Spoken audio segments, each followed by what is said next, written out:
Arestado ang isang barangay captain sa Buenavista, Bohol matapos mahulihan ng hinihinalang shabu. Kasama niyang naaresto ang isang mag-asawa na nakuna naman ng iligal na armas. Makibalita tayo kay Luan May Rondina ng GMA Cebu.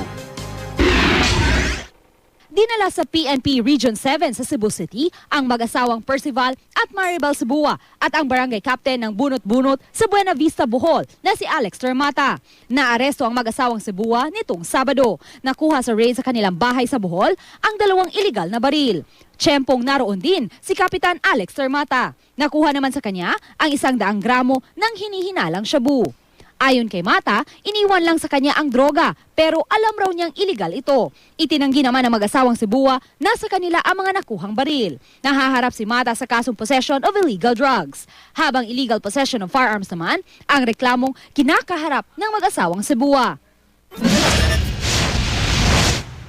Kalaboso naman sa bypass operation ang dalawang babae sa Zamboanga City kahapon.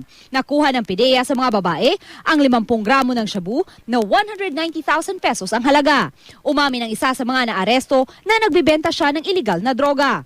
Ang isa naman, sinasabing napag-utusan lang siyang i-deliver ito. Luan May Rondina, Nagbabalita, Pilipinas.